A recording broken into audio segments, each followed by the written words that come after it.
بسم اللہ الرحمن الرحیم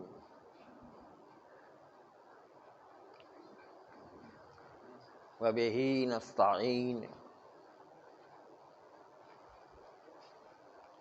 وہو خیر معین۔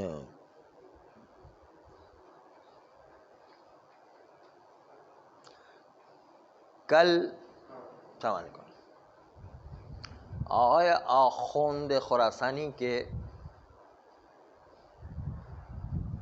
دو مبنا کو رد کرتے ہوئے ان کا اشکال جو براءت عقلیہ پر تھا، جس براءت عقلیہ سے خلف و محال لازم آتا تھا، اس دو مبنی آخوند علیہ رحمہ کو کل رد کیا گیا۔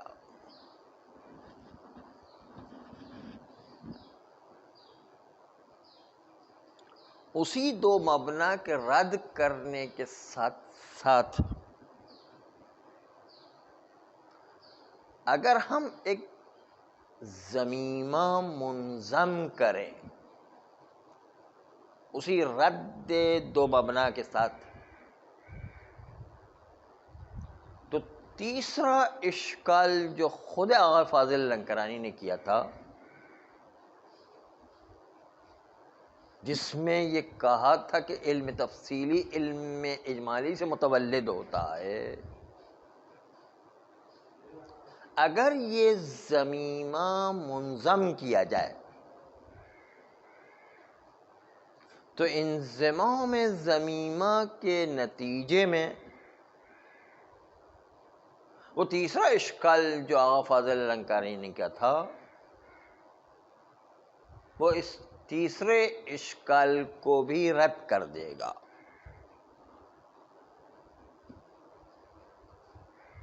ہم نے کہا تھا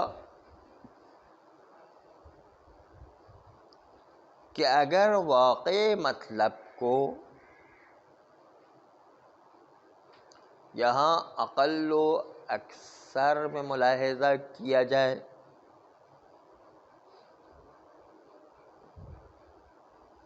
تو ایسا نہیں ہے اقل و اکثر میں کہ ہم اول علم اجمالی کو رکھتے ہوں، پھر اس علم اجمالی سے ایک علم تفصیلی متولد ہو،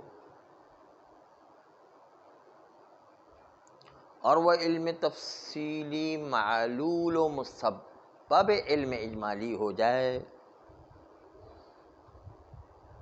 واقع مطلب ایسا نہیں ہے کہ علم اجمالی سے علم تفصیلی متولد ہو، ایسا نہیں ہے۔ اقل و اکثر میں واقع مطلب یہ ہے کہ اقیموا الصلاۃ قرآن کی آیت کے نتیجے میں ہمیں علم تفصیلی ہے کہ نماز واجب ہے، تفصیلی ہے کہ نماز واجب ہے۔ ایک معلوم بتفصیل نماز ہمارے پاس ہے، معلوم بتفصیل پہلے نمبر پر ہے، نہیں کہ معلوم بتفصیل علم اجمالی سے متولد ہوا ہو۔ پہلے نمبر پر معلوم ہے کہ نماز واجب ہے، ہاں،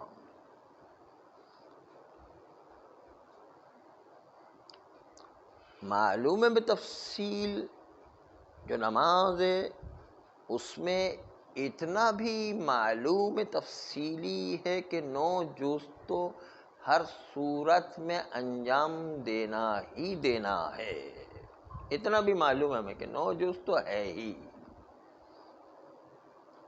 فقط 10ویں جز میں شک ہے، شک بدوی کہ سورہ بھی واجب ہے یا نہیں.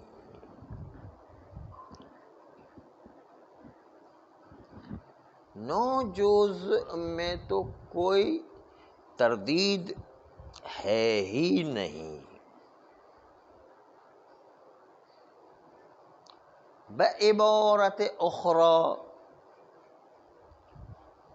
ہم جانتے ہیں کہ اقیم الصلاۃ ہمیں نماز کی طرف دھکیل رہا ہے، نماز کی طرف دعوت دے رہا ہے.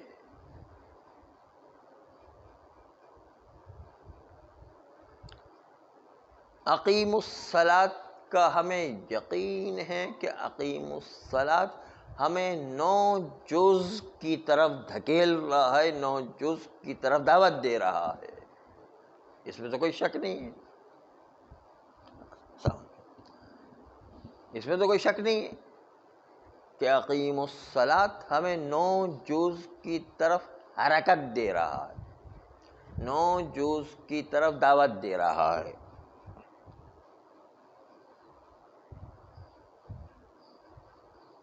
جزو دہم جو سورہ ہے وہ مشکوک ہے.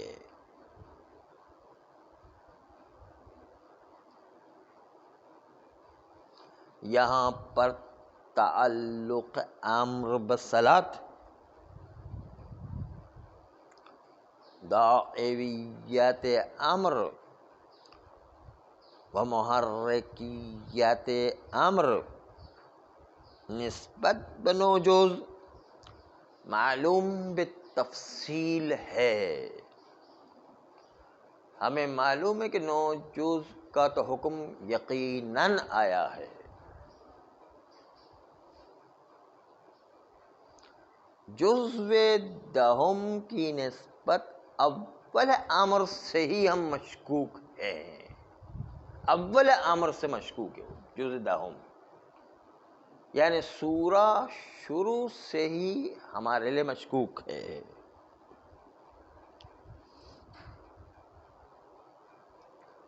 جب مشکوک شروع امر سے ہی ہے تو سورہ ہو جائے گا شک کے بدوی. السلام علیکم.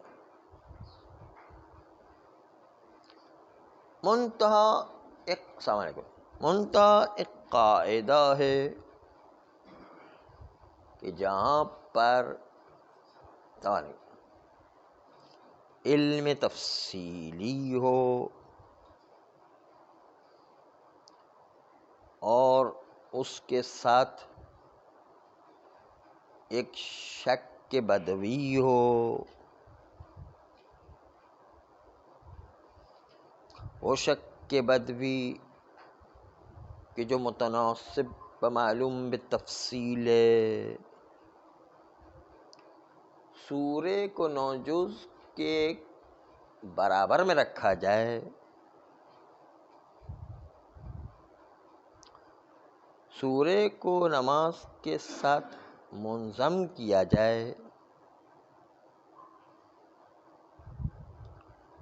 تو ایک صورت علم اجمالی بعد میں وجود میں آتی ہے.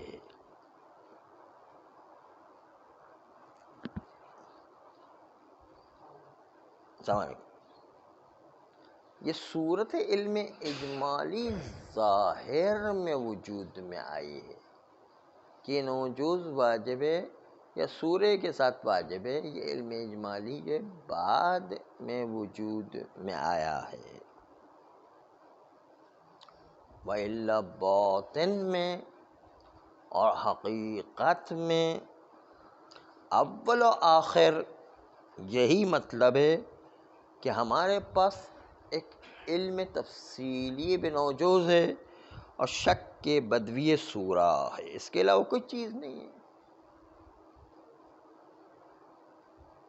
اور یہ بھی یقینی ہے کہ امر کا حرکت دینا، امر کا دعوت دینا 9 جز کی نسبت سے یقینی ہے. 9 جز کی نسبت سے یقینی ہے، مسلم ہے، اول امر سے، اور مشکوک بھی اول امر سے ہے سورہ کہ وہ 9 جز کے علاوہ دعوت اور حرکت امر اس سورے کی طرف ہے یا نہیں۔ نہیں کہ ہم پر ایک برہے الزمان یا ایک دورانیہ زمان گزر گیا ہو کہ ہمارے پاس علم اجمالی تھا 9 جز یا 10 جز کے درمیان۔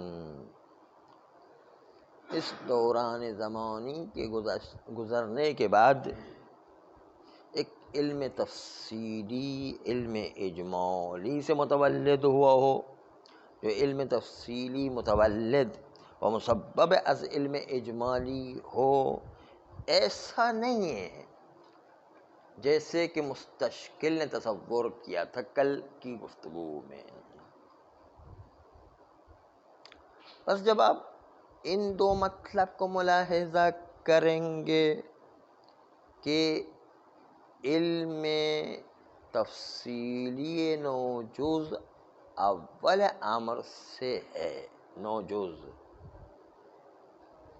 امر و دعویت و حرکت 9 جز کی طرف علم تفصیلی ہے۔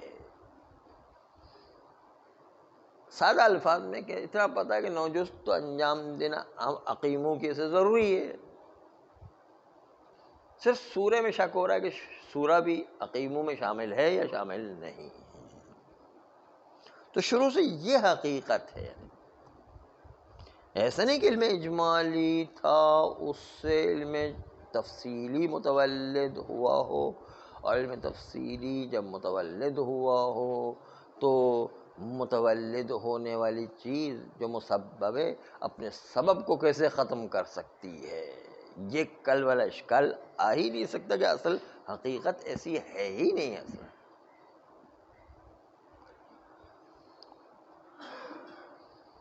حتیٰ یہ کہ اگر یہ دو مطلب ملاحظہ کریں کہ علم تفصیلی پہلے سے ہے اور شک کے بدوی بھی پہلے سے ہے، تو علم تفصیلی کا رتبہ پہلے، علم اجمالی کا رتبہ بعد میں ہے۔ سمجھ۔ اور دوسرا مطلب یہ ہے کہ علم اجمالی جب 9 جز کے برابر میں سورہ رکھتے ہیں تو ظاہر میں علم اجمالی پیدا ہوتا ہے، ورنہ واقع میں وہ ہے ہی نہیں۔ اصلاً واقع میں تو وہی علم تفصیلی ہے کہ نماز پڑھنا ہے، 9 جز تو ہے ہی۔ تو اولاً یہ کہ ہم آئے آخوند پر اشکال کرتے ہوئے کہہ رہے تھے کہ یہ اجزاء وجوب مقدمی غیری ہے ہی نہیں۔ دوسرا یہ کہ اگر وجوب مقدمی غیری کو جو لوگ مانتے ہیں ان میں سے بھی کثیر از علماء اجزاء کو مقدمہ مانتے ہی نہیں ہیں، یعنی مقدمات داخلیہ کو مانتے ہی نہیں ہیں۔ پس اصلاً مقدمیت اجزاء کا انکار کیا انہوں نے۔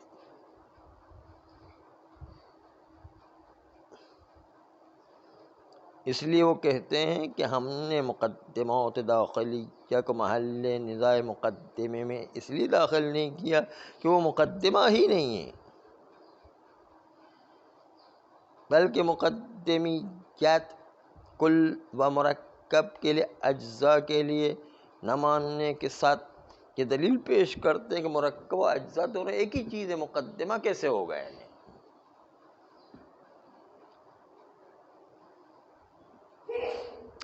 اگر ان دو مقدمے کو مانتے تو پھر آخوند کا اشکال متوجہ ہوتا، لیکن ہم نے دونوں مبنا کو رد کر دیا کہ نہ تو وجوب غیری نام کی چیز اجزاء میں ہے اور اجزاء مقدمہ داخلیہ بھی نہیں ہیں، دونوں کو رد کر دیا۔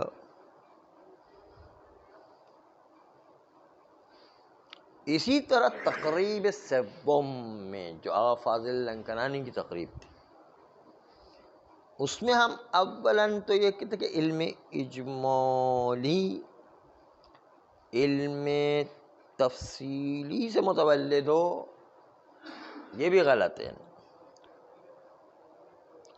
اول تو ہم علم اجمالی کو مانتے ہی نہیں ہیں وہاں پر، ثانیاً یہ کہ علم اجمالی سے علم تفصیلی متولد ہو، اس کو بھی نہیں مانتے۔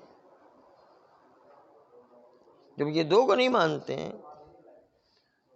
تو آپ کا اشکال کہ معلول و مسبب کس طریقے سے اپنی علت کو ختم کر سکتا ہے، یہ مسئلہ ہی نہیں آئے گا، جبکہ ہم دونوں مقدمے کو نہیں مانا، نہ علم اجمالی کو مانا، نہ علم اجمالی سے علم تفصیلی متولد ہونے کو مانا ہے۔ اس لیے جو ہے آپ کے دونوں اشکال جو ہے وارد نہیں ہوا کرتے ہیں۔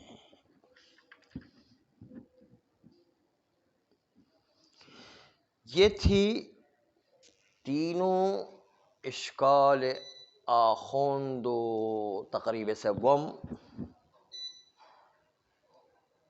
اس کا جواب۔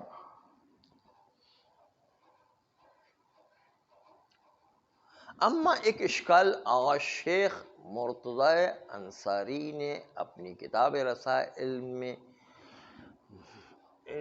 میں براءت عقلیہ پر جاری کیا ہے، وہ اشکال آخوند کے اشکال سے بالکل الگ ہے۔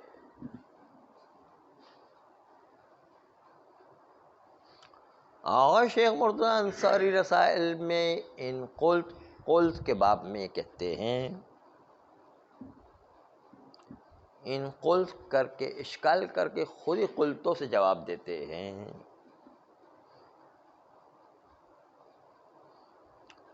اس اشکال کو جو آغا شیخ مرتضی انصاری رحمۃ اللہ علیہ نے پیش کیا ہے، مرحوم آخوند خراسانی بھی اس اشکال پر تکیہ کر رہے ہیں، لیکن اس میں قلتوں سے جو شیخ نے جواب دیا ہے، قلتوں کے جواب شیخ میں آغا آخوند نے اس جواب کی مخالفت کی ہے۔ ان قلت کے اشکال میں موافقت کی آخوند نے شیخ انصاری کی، لیکن قلتوں کا جو جواب آغا شیخ انصاری کا ہے، اس میں آغا آخوند نے شیخ کی مخالفت کی ہے۔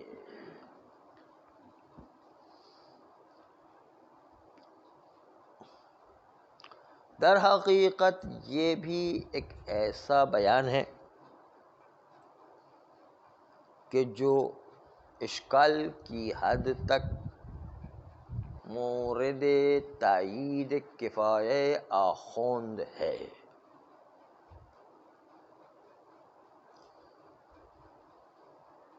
اور اس اشکال کی بنیاد پر براءت عقلیہ اقل و اکثر ارتباطی میں اس اشکال کی بنیاد پر براءت کو رد کر دیا گیا ہے۔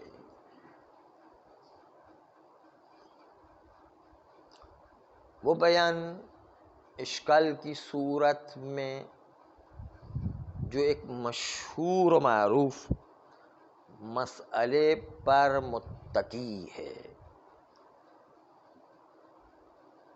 اور مشہور و معروف مسئلہ یہ ہے، عدلیہ امامیہ فرقہ اوامر و نواہی مولا میں یہ عقیدہ رکھتے ہیں کہ اوامر و نواہی تابع مصالح و مفاسد ہے. مصالح و مفاسد واقعی.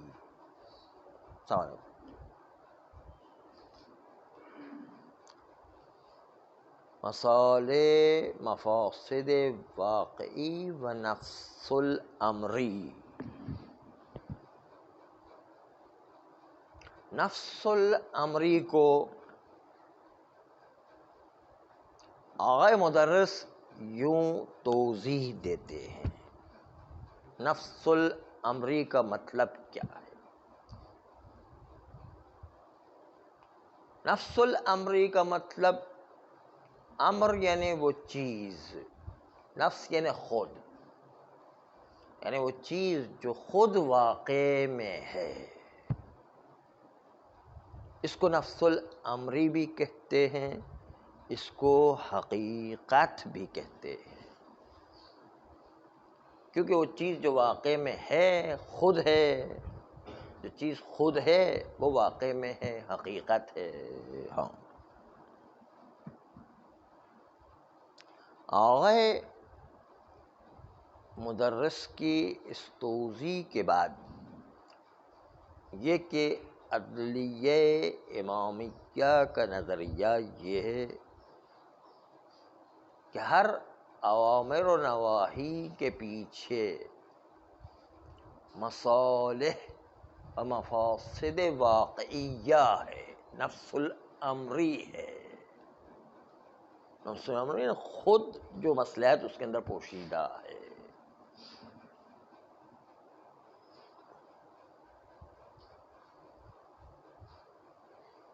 جیسے ڈاکٹر کہتا ہے کہ اگر آپ کو گلے میں انفیکشن ہو گیا ہے تو آپ کوئی بھی اینٹی بایوٹک دوائی استعمال کریں گلے کے انفیکشن کے لیے. مثال کے طور پر اینٹی بایوٹک کیپسول جو واقع میں اثر کرے گا، آپ کے گلے کے انفیکشن کو ختم کرے گا، یہ واقع میں ہے.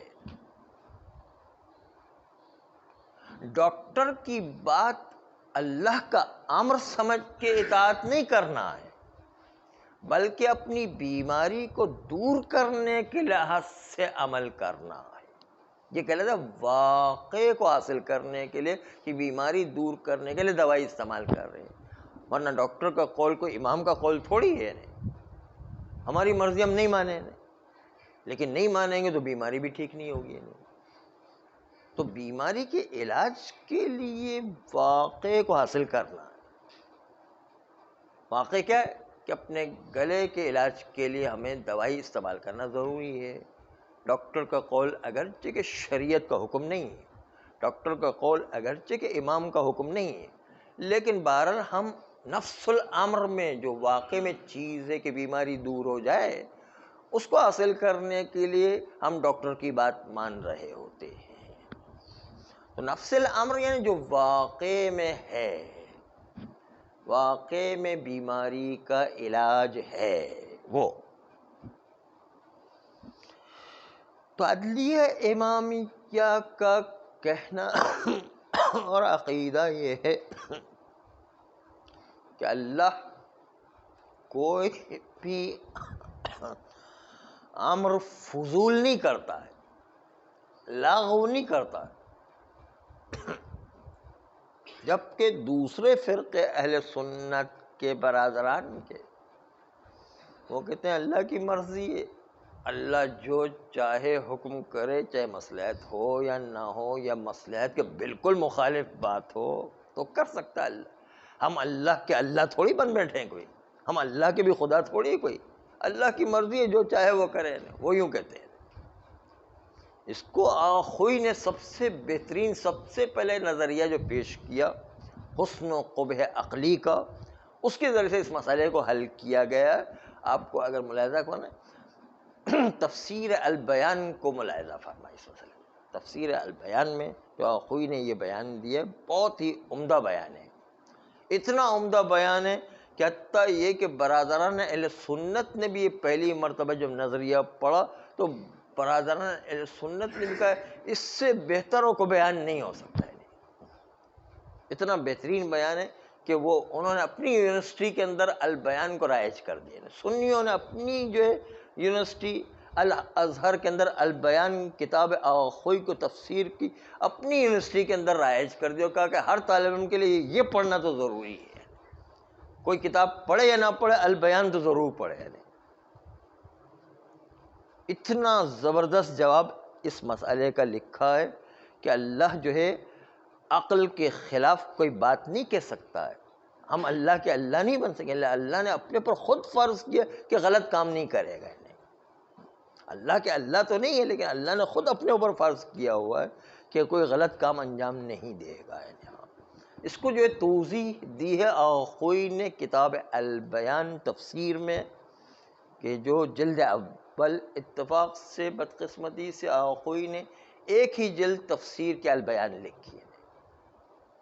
اس کے بعد جو نقل کیا جاتا ہے کہ یہ اتنی عمدہ کتاب تھی, اس کے بعد جب آخوئی نے سنا کہ علامہ طباطبائی تفسیر المیزان لکھ رہے ہیں اور آغائے خوئی نے تفسیر المیزان کے معیار کو دیکھا, اس کو مطالعہ کیا, دیکھا کہ جس طرح کی میں تفسیر لکھنا چاہتا تھا وہ علامہ طباطبائی نے لکھ لیے, تو پھر آخوئی نے تفسیر البیان لکھنا چھوڑ دی. اسی لیے آخوئی کی ایک ہی جلد آئی ہے. کہ جو کام میں کر رہا تھا وہ کر رہا ہے کوئی بندہ, تو اب ڈبل کام کرنے کی کیا ضرورت ہے. وہ آخوئی نے وہ تفسیر لکھنا چھوڑ دیے نہیں, اور کہا کہ اس معیار پر جس معیار پر میں چاہتا تھا وہ علامہ طباطبائی نے لکھ دیے, تو بس اب جو ہے مجھے اس پر کام کرنے کی ضرورت نہیں, دوسرے بہت کام پڑے ہوئے ہیں.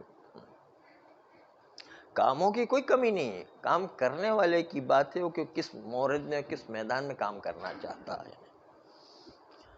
تو یہی والا بیان ہے کہ عدلیہ امامیہ کا عقیدہ یہ ہے کہ اللہ کوئی فضول کام نہیں کیا کرتا, فضول امر و نواہی نہیں بھیجتا ہے, اس کے پیچھے کوئی نہ کوئی مصلحت چھپی ہوتی ہے.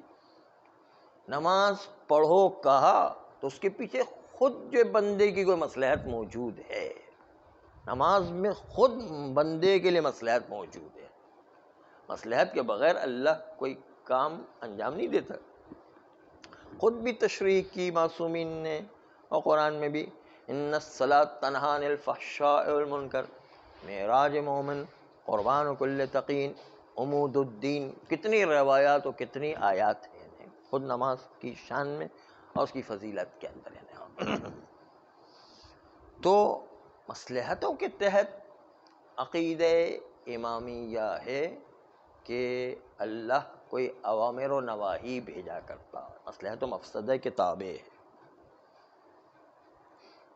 جبکہ کچھ عقیدے ہیں کہ اللہ کے بارے میں کہتے ہیں کہ اللہ کی مرضی ہے, اللہ جو ہے اس کی مرضی ہے, جو مصلحت ہو یا نہ ہو, اللہ کوئی حکم کرے بلکہ مصلحت کے خلاف حکم کرے تو کیا ہم اللہ کو روک سکتے ہیں؟ ہم اللہ کے اللہ تھوڑی ہے کوئی اللہ کو روک سکے. اسی کا جواب آخوئی نے تفسیر البیان میں وہاں پر جلد اول میں دیا, حسن و قبح عقلی کی بحث میں. ہاں,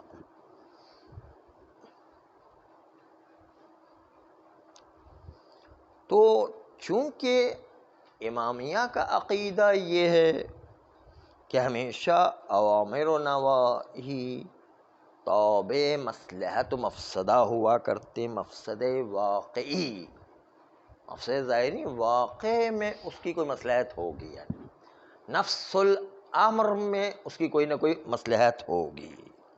نفس الامر کی وضاحت ابھی آغا مدرس کے حوالے سے کی کہ جو چیز خود ہے, امر یعنی چیز جو واقع میں ہے, اور نفس یعنی خود, جو خود ہے یعنی وہ. جب اللہ نماز کو واجب بناتا ہے تو اس اقیم الصلاۃ میں اللہ کا ہدف یہ ہے کہ بندوں میں سے ہر ایک اس مصلحت کو حاصل کریں اور بندگی کو حاصل کرنے کے بعد اپنی روح اور نفس میں ترقی خود عطا کرے. ہر بندہ روح کے لحاظ سے پاکیزگی اختیار کرے نماز کے ذریعے سے.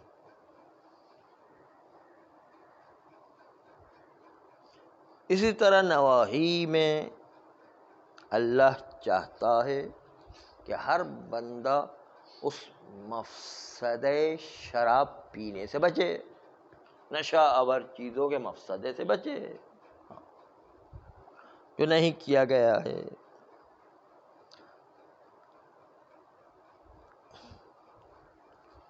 لیکن احکام تابع مصالح و مفاسد کی تعبیر تو آپ بہت سن چکے، لیکن ایک تعبیر خود آقا شیخ مرتضی انصاری نے رسائل میں استعمال کی ہے. اس کے پیچھے بھی کیا فلسفہ ہے اس کو بھی ملاحظہ فرمائیں. آقا شیخ مرتضی انصاری نے ان قلت کے بیان میں